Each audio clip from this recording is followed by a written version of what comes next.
Good morning student. I am Vinay Mishra from Saint Joseph senior secondary school Lakhanpur Jaunpur. मेरे प्यारे बच्चों, यह लेक्चर वीडियो आपका क्लास 11th की क्लास के लिए है।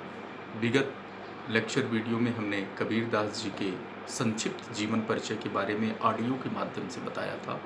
यह आपका पहला विजुअल वीडियो लेक्चर के माध्यम से मैं कबीर दास जी के पद संख्या 1 की व्याख्या करूँगा, जिसमें लिखित जो पद और शब्दार्थ हैं वो आपके ग्रुप पर मैं पेस्ट करके भेज दूंगा, जिसका पुनरावलोकन करके आप उस पेज के माध्यम से इस लेक्चर को अच्छे से समझ सकते हैं। आइए कबीर दास जी के प्रथम पद की व्याख्या शुरू करते हैं। हम तो एक एक कर जाना।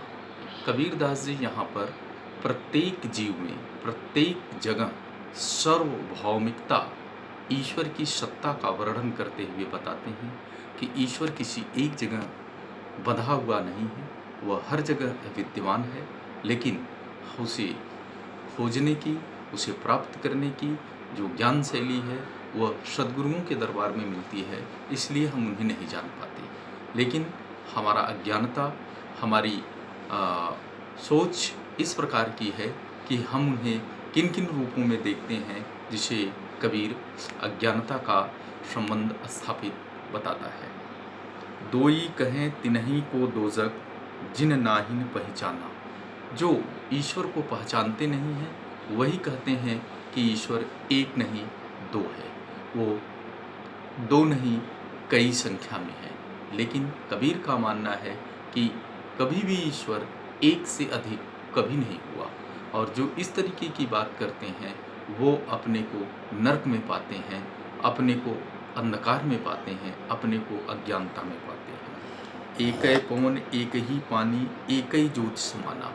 वो जैसे पानी, ज्योत में, हवा में, सब जगह एक ही स्वरूप में है, विद्यमान है। वो अगोचर है, अनाम है, अरूप है, अचिंत्य है, जिसे इंद्री और इंद्रियों से नहीं समझा जा सकता है, केवल उसी अनुभव किया जा सकता है।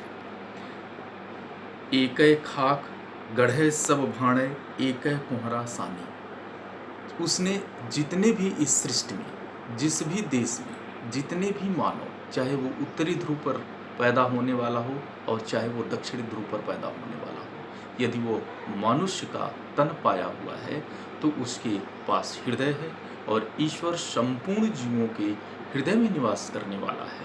इसलिए कबीर कहता है कि समग्र रचना में, चाहे वो जड़, जीव, चेतन जो भी है, सब में एक समान विद्यमान है। जैसे बाढ़ी काष्ठ ही काटे, अग्नि न काटे कोई।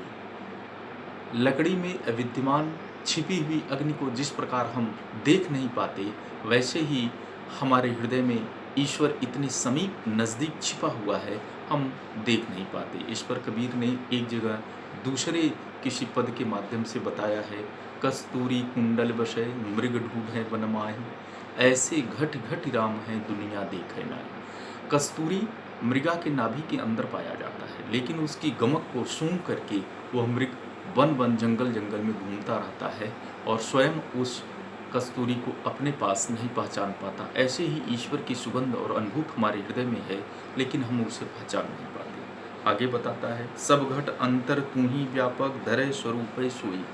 हर घट में, हर आत्मा में, हर हृदय में वह ईश्वर समाया हुआ है। उसके स्वरूप को यदि पहचानने की विधा है तो केवल एकमात्र अनुराग और प्रेम है। माया देख के जगत लुभाना, काहे रे नर गरबाना। कबीर दास जी कहते हैं कि मनुष्य अज्ञानता के बस, माया के वशीभूत होकर के संसार के प्रति अपने अनुराग को बढ़ाता है, और संसार में कुछ संपन्नता, धन, वैभव, यश, कीर्ति प्राप्त होने के बाद घमंड से वह ईश्वरी सत्ता को मानने से इनकार करता है। लेकिन निर्भय भया कछु नहीं व्यापय, कहे कबीर दीवाना। कबीर दास जी कहते हैं, वह व्यक्ति जो ईश्वर का दीवाना है, जो भक्ति में लीन है, जो ईश्वर के चिंतन में अनुरक्त है, वह प्रकृति के सारे दुखों से, प्रकृति के सारे भय से उस निर्भय अभय सत्ता को प्राप्त कर लेता है वह ईश्वर को जान जाता है। धन्यवाद।